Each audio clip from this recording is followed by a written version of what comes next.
South ఇండియాలోనే అతి తక్కువ ధరలకి రత్నాలనందించే ఏకైక సంస్థ 6JVR. నమస్తే, నేను Keshav. Welcome to Suman TV. Andhra Pradesh రాజధాని అభివృద్ధికి సంబంధించి రాష్ట్ర ప్రభుత్వం ఎలాంటి ప్రణాళికలను సిద్ధం చేస్తుంది? ఒకవైపు ఔటర్ రింగ్ రోడ్ అంటుంది, మరోవైపు నుంచి గ్రీన్ ఫీల్డ్ హైవేల గురించి మాట్లాడుతుంది. ఆర్థికంగా ఎదుర్కొంటున్నటువంటి ఇబ్బందులు రాష్ట్రానికి భారం కాబోతున్నాయా?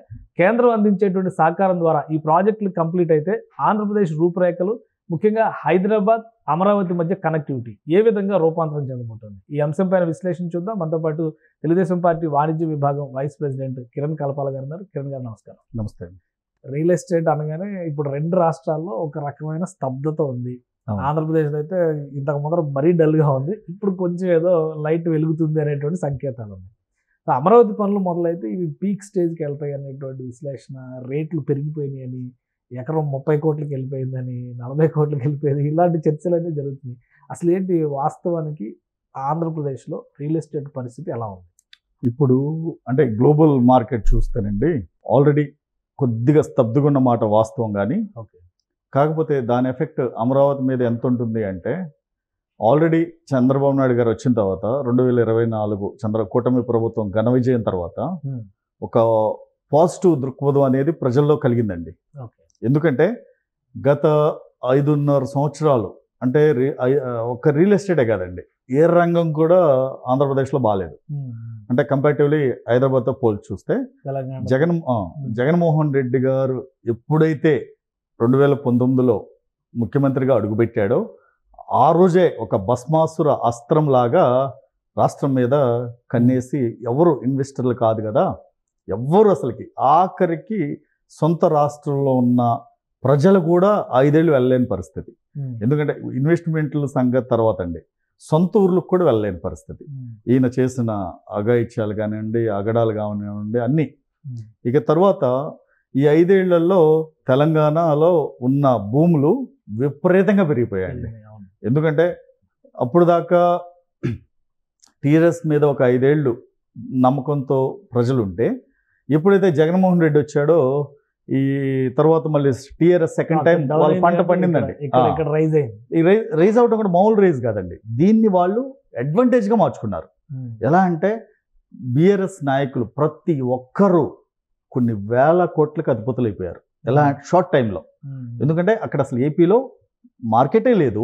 జగన్మోహన్ రెడ్డి దానికి తగ్గట్టుగా అభివృద్ధి అనేది లేకుండా కావాలని, అంటే వైకాపాలో కూడా చాలా మంది రాజకీయ నాయకులకు హైదరాబాదులో ఆస్తులు ఉండటం అదొక ప్రధాన కారణం. వ్యాపార లావాదేవీలన్నీ హైదరాబాదు, పొలిటికల్ లావాదేవీలు మాత్రం ఆంధ్రప్రదేశ్లో.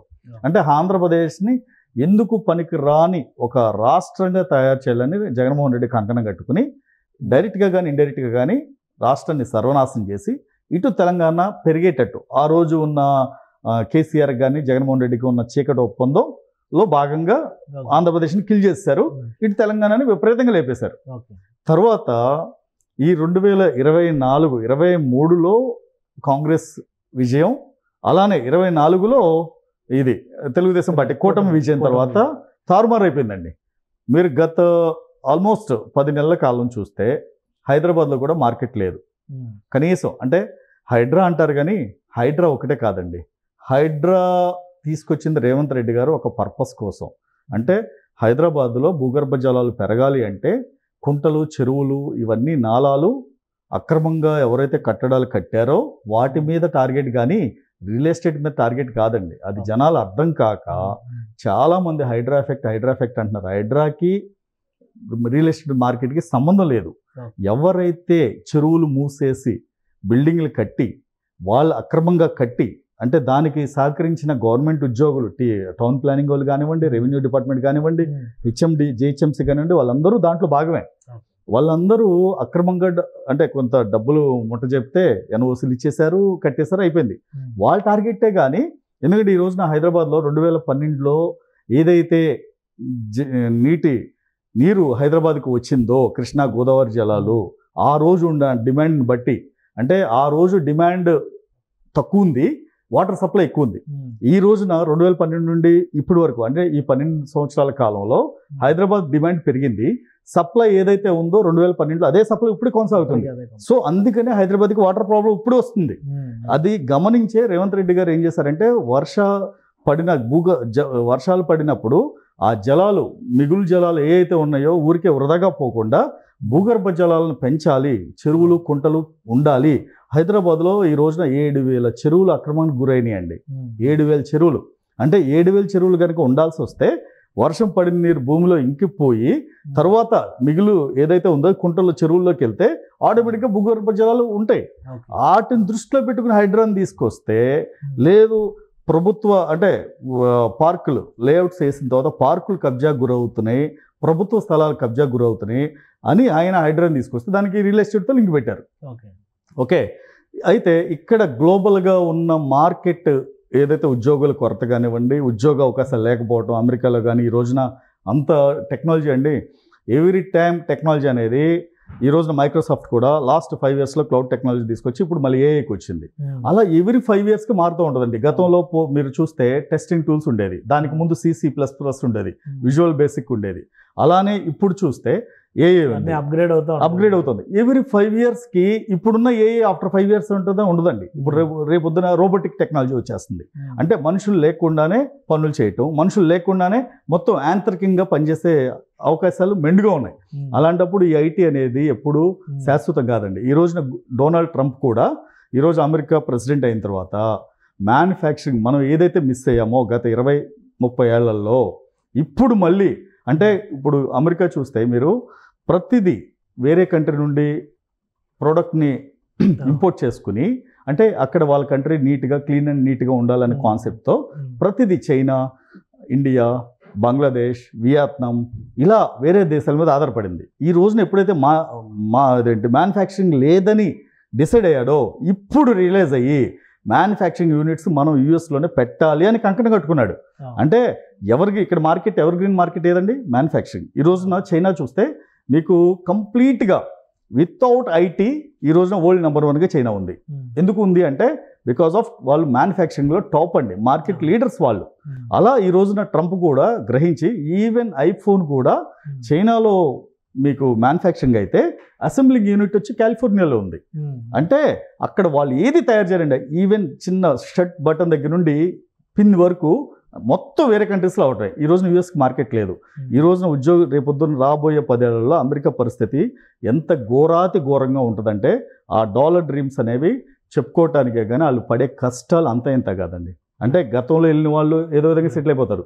ఈ రోజున ఇండియా మార్కెట్ కొద్దిగా డౌన్ అవడానికి కూడా real estate market, NRI money అనేది, ఎన్ఆర్ఐ డబ్బులు అనేవి ఇక్కడ రావట్లేదండి. ఇక్కడ ఆస్తులు అమ్ముకుని అక్కడ తీసుకెళ్తారు కానీ అక్కడ నుండి ఇక్కడికి రావట్లేదు. ప్లస్ ఏపీ ఇప్పుడు అమరావతి మోడల్ కన్స్ట్రక్షన్ కనుక స్టార్ట్ అయితే చుట్టుపక్కల డెవలప్మెంట్, అలానే హైదరాబాద్ టు విజయవాడ లేదా హైదరాబాద్ టు మచిలీపట్నం ఈ కనెక్టివిటీస్ పైన పదే ఫోకస్ రావడం, ఇవి జరిగితే 2 రాష్ట్రాలను రియల్ ఎస్టేట్ ఊపందుకుంటుంది అనేటువంటి చర్చలు రావడం డెఫినెట్గా అండి. అంటే ఇప్పుడు అమరావతి చంద్రబాబు నాయుడు గారు ఎప్పుడైతే సీఎం అయ్యారో అమరావతిని పసిగుడ్డుగా చంపేసిన జగన్మోహన్ రెడ్డి అమరావతిని ఎలాగైనా ప్రపంచ రాజధాని చేయాలని చంద్రబాబు నాయుడు గారు, వీళ్ళిద్దరిది 2 వేరు ధృవాలైనా భిన్న ధృవాలైనా ఇక్కడ చంద్రబాబు నాయుడు గారు అమరావతిని డెవలప్ చేస్తారు అనటానికి ఒక చిన్న ఎగ్జాంపుల్ ఏంటంటే సౌత్ ఇండియాలో ఇప్పుడు మీరు తమిళనాడు చూడండి, కర్ణాటక చూడండి, లేదంటే తెలంగాణ చూడండి, అలానే ఒరిస్సా చూడండి. అంటే వీళ్ళందరిలోనూ ఒక క్రెడిబిలిటీ ఉన్న సీఎం ఎవరంటే చంద్రబాబు నాయుడు. ప్లస్ ఈ రోజున కూటమి ప్రభుత్వం అంటే ఎన్డీఏలో జాయిన్ అయిన తర్వాత చంద్రబాబు నాయుడు గారికి అంటే ఆయన ఏ ప్రపోజల్ పెట్టినా సరే జాతీయ స్థాయిలో అంటే కేంద్ర ప్రభుత్వం దగ్గర కానివ్వండి, మోడీ గారి దగ్గర కానివ్వండి, కేంద్ర మంత్రుల దగ్గర ఏదన్నా పెట్టినా సరే నిమిషాల్లో అప్రూవ్ అయ్యే ఛాన్స్ ఇప్పుడుంది. ప్లస్ ఇంకోటి, this is the right time. ఎందుకంటే అమరావతి డెవలప్ అవ్వాలంటే ఈ 5 ఏళ్ళు గనక కష్టపడి చేస్తే డెఫినెట్గా ప్రపంచ రాజధాని అవుతుంది. రేపొద్దున అమరావతి డెవలప్ అయితే చంద్రబాబు నాయుడు గారు ఐటీ సైడ్ అటు వెళ్ళట్లేదండి. చంద్రబాబు నాయుడు గారు 99లో ఆయన పట్టుకుంది సాఫ్ట్వేర్. అప్పటికే సాఫ్ట్వేర్ అంటే ఏంటో జనాలకు తెలియదు. ఇన్ఫర్మేషన్ టెక్నాలజీ మీద ఫోకస్ పెట్టారు. ఈ రోజున అదే చంద్రబాబు నాయుడు గారు ఈ రోజున ఏఐ అంటున్నారు, డీప్ టెక్నాలజీ అంటున్నారు. ఆ 2 రేపొద్దున అగ్రికల్చరల్కి కానీ రేపొద్దున అంటే ఈ మ్యానుఫ్యాక్చరింగ్ సెక్టర్ ఏదైతే డెవలప్ కావడానికి దోహదపడే అంశాలండి. ఏఐ కానీ, ఆర్టిఫిషియల్ ఇంటెలిజెన్స్ కానీ, డీప్ టెక్నాలజీ కానీ. సో డెఫినెట్గా ఈయన తీసుకొచ్చే ఫోకస్ అంతా మ్యానుఫ్యాక్చరింగ్ సెక్టర్ మీదే పెడుతున్నారండి. ఎందుకంటే ఏ కాన్స్టిట్యున్సీ, ఏ నియోజకవర్గానికి చెందిన విద్యావంతుడైనా సరే ఉపాధి కావాలి అంటే ఆఖరికి వేరే నియోజకవర్గం కూడా వెళ్ళాల్సిన పని లేదండి. ఆయన రేపు తీసుకొచ్చే 2 ప్రధానమైన అంశాలు ఏంటంటే ఉపాధి అవకాశాలు, అంటే ఉద్యోగ అవకాశాలు. నెక్స్ట్ ప్రతి ఒక్కరికి వైద్యం, ప్రతి నియోజకవర్గానికి 300 పడకల ఆసుపత్రి. నెక్స్ట్ మా గన్నవరం కాన్స్టిట్యున్సీ తీసుకుంటే రేపు గన్నవరం కాన్స్టిట్యున్సీకి చెందిన వ్యక్తి, చదువుకున్న వ్యక్తి వేరే కాన్స్టిట్యున్సీకి కూడా వెళ్లకుండా తన కాన్స్టిట్యున్సీలోనే పరిశ్రమలు తీసుకొచ్చి అక్కడే డెవలప్ అయ్యి, అంటే సొంత ఇంటి దగ్గర నుండి ఉద్యోగానికి వెళ్తే కనీసం అంటే ఇంటద్దె లేకుండా లేదంటే ఫర్దర్గా ఖర్చులు పెరగకుండా ఉంటే ఆటోమేటిక్గా ఉన్న ఊరు నుండి ఉద్యోగం చేస్తే 30-40 వేలు జీతం వచ్చినా సరే ఈక్వల్ టు 1,00,000 రూపాయలతో సమానం అండి. అలా మ్యానుఫ్యాక్చరింగ్ చేస్తే ఇది ఎవర్ గ్రీన్ మార్కెట్. మ్యానుఫ్యాక్చరింగ్ అనేది ఎప్పటికీ పోదండి ఇది. ఎందుకంటే ఈ రోజున మ్యానుఫ్యాక్చరింగ్ నమ్ముకుంటే డెఫినెట్గా ఇంకొక 20 ఏళ్ళు కాదు, 30 ఏళ్ళు కాదు, 40 ఏళ్ళు మనం బతకాలి అంటే ఏదో ఒకటి చేయాలి. ఇప్పుడు రేపొద్దున మ్యానుఫ్యాక్చరింగ్లో ఒక మెడిసిన్ తయారు చేయాలన్నా, లేదంటే ఒక ప్లాస్టిక్ ఇండస్ట్రీ తయారు చేయాలన్నా, బ్యాగ్స్ చేయాలన్నా, ఆఖరికి ఏది చేయాలన్నా సరే మ్యానుఫ్యాక్చరింగేనండి. మ్యానుఫ్యాక్చరింగ్ అనేది అద్భుతం. అంటే సాఫ్ట్వేర్ టెక్నాలజీతో, ఇన్ఫర్మేషన్ టెక్నాలజీతో కంపేర్ చేయకూడదు. రాబోయే రోజుల్లో ఎకానమీ మొత్తం డిసైడ్ చేసేది మ్యానుఫ్యాక్చరింగేనండి. ఈ రోజున ట్రంప్ కూడా రియలైజ్ అయ్యి మ్యానుఫ్యాక్చరింగ్ మీద ఫోకస్ పెడుతున్నాడు. అదే చంద్రబాబు నాయుడు గారు ఆయన వచ్చిన దగ్గర నుండి ఇన్ఫర్మేషన్ టెక్నాలజీ సైడ్ వెళ్లకుండా తను గతంలో ముఖ్యమంత్రి అయినప్పుడు 99లో ఇన్ఫర్మేషన్ టెక్నాలజీ పట్టుకున్నారు, ఈ రోజున మ్యానుఫ్యాక్చరింగ్ పట్టుకున్నారు. సో ఇది రియల్ భూమికి ఎట్లా కారణం అయింది? ఇది రియల్ భూమికి ఎందుకు కారణం అంటే చంద్రబాబు నాయుడు గారు సీఎం అయిన తర్వాత ఆంధ్రప్రదేశ్కి, అమరావతికి, ప్రజల్లో అమరావతి ఊపిరి పీల్చుకో. ఎందుకంటే అక్కడ ఉన్న చంద్రబాబు నాయుడు గారండి, వేరే జగన్మోహన్ రెడ్డో లేకపోతే కేసీఆర్ కాదు. అక్కడ చంద్రబాబు నాయుడు ఆయన నిద్రపోడు, ఎదుటివారిని నిద్రపోనివ్వడు. మీరు ఆయన దూరదృష్టి మీరు గతంలో చూస్తే 99 నుండి ఆ రోజుల్లోనే విజన్ 2020 పెట్టారు. ఈ రోజున విజన్ 2047లో ఒక ఆంధ్రకే కాదండి, దేశానికి స్వతంత్రం వచ్చి 100 సంవత్సరాలు అవుద్ది 2047కి. ఆ 100 సంవత్సరాల్లో పూర్ అనే వ్యక్తులు ఉండకూడదు, నిరుపేదలు ఉండకూడదని ఒకే కాన్సెప్ట్తో ముందుకెళ్తున్న ఏకైక సీఎం నారా చంద్రబాబు నాయుడు గారండి. తరువాత మీరు అన్నట్టు ఈ రియల్ భూమికి అమరావతికి లింక్ ఏంటంటే రేపొద్దున పనిచేసే సీఎం ఉన్నప్పుడు, ఉపాధి అవకాశాలు ఉన్నప్పుడు డెఫినెట్గా మార్కెట్ అనేది పెరుగుద్దండి. మీరు ఎప్పుడైనా గుర్తుపెట్టుకోండి, ఈ రోజున ప్రపంచ చిత్రపటంలో హైదరాబాద్ ఉంది అంటే ఐటీ డెవలప్ అయింది కాబట్టి హైదరాబాద్ ఉందండి. ఓకే, ప్రపంచ చిత్రపటంలో చెన్నై ఉందంటే ఇన్ఫర్మేషన్ టెక్నాలజీ డెవలప్ అయింది కాబట్టి చెన్నై ఉందండి. గోర్గాం డెవలప్ అయిందంటే ఐటీ ఉంది కాబట్టి అయింది. ఇలా మీరు ఇలా చూస్తే ఇండియా మొత్తం మీద బెంగళూరు ఆల్రెడీ గతంలోనే ఐటీ ఇండస్ట్రీ, ఐటీ హబ్గా ఉంది. ఈ రోజున చూస్తే బెంగళూరు కానివ్వండి, హైదరాబాద్ కానివ్వండి, లేదంటే చెన్నై కానివ్వండి, నోయిడా కానివ్వండి, గోర్గాం కానివ్వండి, ఇవన్నీ ఐటీ బేస్డ్ సిటీస్ అండి. ఇవి కాకుండా మీరు దేశంలో ప్రధాన సిటీస్ చాలా ఉన్నాయండి. మధ్యప్రదేశ్ చూస్తే ఇండోర్ ఉంది, అలానే రాజస్థాన్ చూస్తే ఇంకోటి ఉంది, బీహార్ చూస్తే పాట్నా ఉంది. ఇవన్నీ ఏది డెవలప్ కాలే, ఎందుకు అంటే అక్కడ ఐటీ లేదు, ఇన్ఫర్మేషన్ టెక్నాలజీ లేదు. సో అందుకని ఇప్పుడు అలా కాదండి, 20 ఏళ్ల తర్వాత 25 ఏళ్ల తర్వాత మొత్తం టెక్నాలజీ అప్గ్రేడ్ అయింది. ఇప్పుడు మ్యానుఫ్యాక్చరింగ్ సెక్టర్ వచ్చింది. కరెక్ట్గా ఇదే టైంలో చంద్రబాబు నాయుడు గారు ఇక్కడ సీఎం అయ్యారు. సో రేపు పొద్దున ఇక్కడ ఉపాధి అవకాశాలు, ఉద్యోగ అవకాశాలు క్రియేట్ చేస్తే డెఫినెట్గా రాష్ట్రంలో ల్యాండ్ అనేది సరిపోదండి కంపెనీలు పెట్టడానికి. సో ఆటోమేటిక్గా డిమాండ్ ఉన్నప్పుడు ఆటోమేటిక్గా ఏమవుద్ది, మీకు డిమాండ్కి తగ్గట్టు సప్లై కూడా, ఉద్యోగ అవకాశాలు కూడా ఉంటాయి. కావాల్సినంత యువత ఉపాధి కోసం ఎదురు చూస్తున్నారండి. అలాంటప్పుడు మీకు ఆటోమేటిక్గా ఉద్యోగ అవకాశాలు కూడా చెన్నైయో, హైదరాబాదో, బెంగళూరు వెళ్ళాల్సిన పని లేదు. సొంత రాష్ట్రంలోనే, సొంత నియోజకవర్గంలోనే, సొంత ఊర్లోనే పనిచేస్తాడు.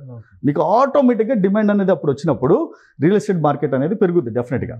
ఎందుకంటే ఇప్పుడు అమరావతిలో 50 లక్షలు ఉన్నారు అనుకుందాం, రాబోయే 5-10 ఏళ్లలో 1 కోటి జనాభా అయితే డెవలప్ అయినట్టు కదా. ఆ 1 కోటి మందికి రెసిడెన్షియల్ అవసరం లేదా, నివాస గృహాలు కావాలి కదా.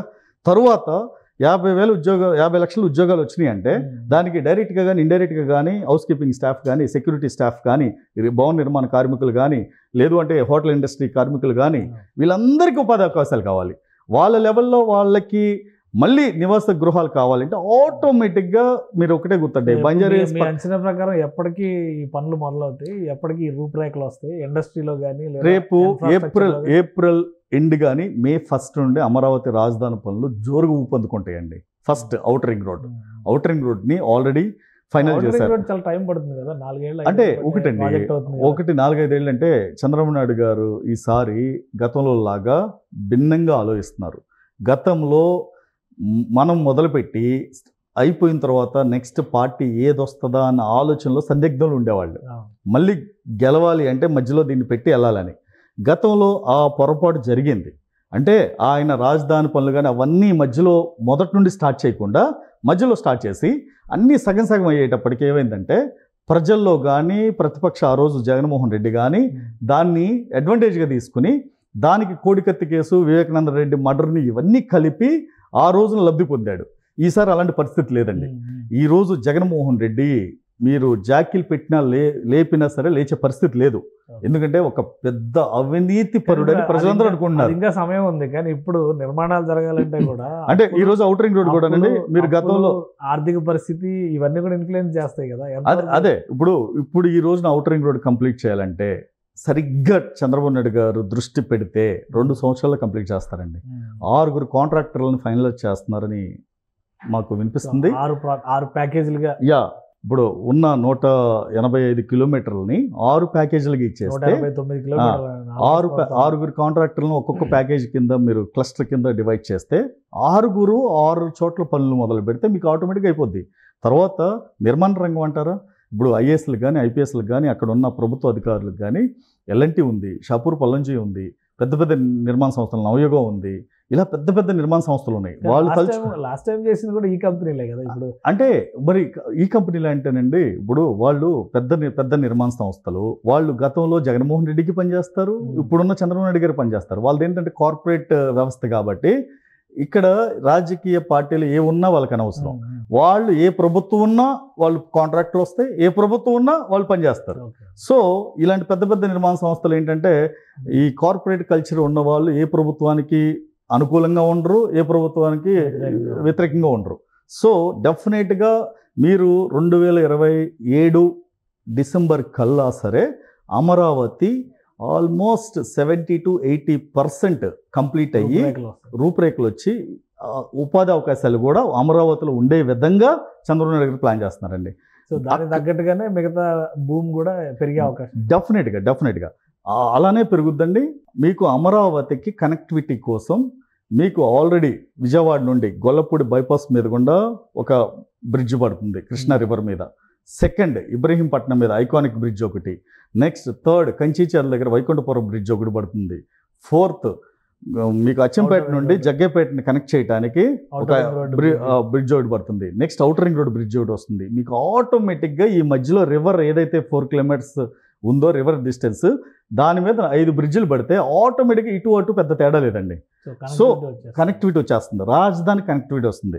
రేపు భవిష్యత్తులో ఇబ్రహీంపట్నం నుండి జగ్గేపేట వరకు ఆల్మోస్ట్ ఇబ్రహీంపట్నం నుండి కంచీచర్ల వరకు మీకు ఏదైతే మొన్న ఔటర్ రింగ్ రోడ్ కానివ్వండి, కంచీచర్ల దగ్గర అలానే రైల్వే కార్గో టెర్మినల్ కానివ్వండి, అక్కడ నుండి కంచీచర్ల నుండి నందిగామ వరకు మ్యానుఫ్యాక్చరింగ్ ఇండస్ట్రీస్ కానివ్వండి, పరిశ్రమలు, అక్కడి నుండి నందిగామ నుండి జగ్గేపేట వరకు కూడా మీకు పరిశ్రమలు రావడానికి పుష్కలంగా, ఎందుకంటే వాళ్ళు ఆల్రెడీ సర్వే చేశారండి. డెఫినెట్గా ఈ బెల్ట్ మాత్రం రేపు మ్యానుఫ్యాక్చరింగ్ సెక్టర్లో అగ్రగామిగా ఉండబోతుందండి. కంచీచర్ల కానీ, నందిగామ కానీ, జగ్గేపేట కానీ. అలానే ఇటు నుండి హైదరాబాద్ నుండి చూసుకుంటే కోదాడకి ఇండస్ట్రియల్ క్లస్టర్ని అరేంజ్ చేస్తున్నారు. మీకు ఆటోమేటిక్గా చౌటుప్పల వరకు ఇండస్ట్రీస్ డెవలప్ అయినాయి తెలంగాణలో. ఇక మిగిలిందల్లా మీకు 120 కిలోమీటర్స్. అక్కడ నుండి కోదాడ నుండి చేస్తే మీకు ఆల్మోస్ట్ సూర్యాపేటకి జస్ట్ 50 కిలోమీటర్స్. ఇది కూడా రేపు భవిష్యత్తులో రాబోయే 10 ఏళ్ల కాలంలో ఈ Hyderabad Vijayawada, Hyderabad Machilipatnam road connectivity 6 lines road అయితే, పోర్ట్ డెవలప్ అయితే ఆటోమేటిక్గా ఈ 2 అంటే ఈ హైదరాబాద్ అమరావతి మధ్య గ్యాప్ తగ్గిపోయి ఆటోమేటిక్గా డెవలప్మెంటే కనిపిస్తుందండి. ఇక్కడ ఎకనామిక్ యాక్టివిటీ మరింత పెరిగే అవకాశం డెఫినెట్గా. ఈ రోజున మచిలీపట్నం పోర్ట్ డెవలప్ అయితే హైదరాబాద్ నుండి వచ్చే అంటే ఐసీడీ మొత్తం చెన్నై పోర్ట్ నుండి వచ్చే ఐసీడీ మొత్తం రేపు మచిలీపట్నం పోర్ట్ నుండి వస్తే వాళ్ళకి 300 కిలోమీటర్లు ఫ్రైట్ ఛార్జెస్ తగ్గిపోతాయి, ట్రాన్స్పోర్టేషన్ ఛార్జెస్ తగ్గిపోతాయి ఆటోమేటిక్గా. మీకు కనెక్టివిటీ హైదరాబాద్ నుండి 3 అవర్స్లో మచిలీపట్నం వెళ్ళే విధంగా గ్రీన్ఫీల్డ్ హైవే కూడా ఒకటి ప్లాన్ చేస్తున్నారు. సో ఈ ఫెసిలిటీస్ ఉన్నప్పుడు ఆటోమేటిక్గా ఇక్కడ తెలంగాణలో అయినా రేపొద్దున ఆంధ్రాలో అయినా సరే 2 స్టేట్స్ ఒక్కటే అనే విధంగా రేపొద్దున డెవలప్ అయితే ప్రజలకు కావాల్సింది అభివృద్ధి అండి, రాజకీయాలు కాదు. ప్రజలకు కావాల్సింది రాజకీయంగా లబ్ధి పొందటం కాదు. వాళ్ళు కాళ్ళ మీద వాళ్ళు నిలబడి వాళ్ళకున్న ఎకరమో 2 ఎకరాలు ఆర్థికంగా నిలబడితే, ఆర్థికంగా స్థితిమంతులైతే వాళ్ళకి అది చాలు. అంతేగాని ప్రభుత్వాలు ఎంతమంది వచ్చినా, రాజకీయ నాయకులు వేల కోట్లు సంపాదించినా వాళ్ళు ఎవరు ప్రజలు పట్టించుకోరండి. డెఫినెట్గా రాబోయే కాలంలో అమరావతి డెవలప్ అవుతుంది. దానికి కేంద్ర బిందువు అమరావతి.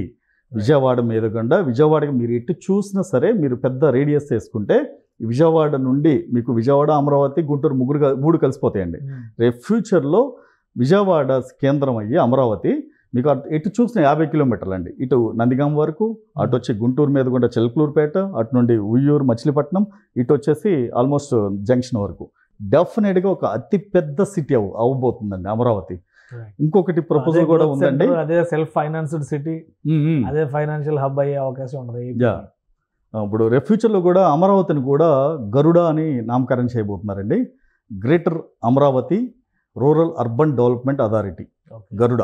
ఎందుకంటే అప్పుడు గరుడ లిమిట్స్ ఏదైతే హెచ్ఎండిఏ ఉందో, హెచ్ఎండిఏ లిమిట్స్ ఏదైతే ఉందో హైదరాబాద్కి అతి పెద్దగా 70 కిలోమీటర్ రేడియస్లో, రేపొద్దున గరుడ లిమిట్స్ కూడా రాష్ట్ర ప్రభుత్వం ఆలోచన దిశగా పనిచేస్తుంది. ఎందుకంటే రేపు అమరావతిని గ్రేటర్ అమరావతి చేయాలండి. డెఫినెట్గా చేసినప్పుడు ఆటోమేటిక్గా గ్రేటర్ విజయవాడ, గ్రేటర్ గుంటూరు ఈ డిమాండ్లు ఉన్నాయి కదా. అంటే ఇప్పుడు ఐవి సిటీస్ అండి, ఇది క్యాపిటల్ కదండి. ఇప్పుడు రేపు ఆంధ్రప్రదేశ్ క్యాపిటల్ కదా. సో ఇప్పుడు రేపొద్దున హైదరాబాద్లో కూడా గ్రేటర్ హైదరాబాద్ ఉంది, ప్లస్ అలానే పక్కనున్న సిటీ వరంగల్ ఉంది. 2 గంటల్లో గ్రేటర్ వరంగల్ చేస్తారు వాళ్ళు. గ్రేటర్ కరీంనగర్ చేయొచ్చు, ఎందుకంటే అక్కడ ఉన్న ఫెసిలిటీస్ని బట్టి చేయొచ్చు. రేపొద్దున గ్రేటర్ అమరావతి చేశారంటే దానికి గనక గరుడ నామకరణం చేయాలన్న ప్రపోజల్ ఉంది. అది గనక చేస్తే డెఫినెట్గా ఇండియాలో the biggest and largest capital city of Andhra Pradesh అవుతుందండి అమరావతి అనేది.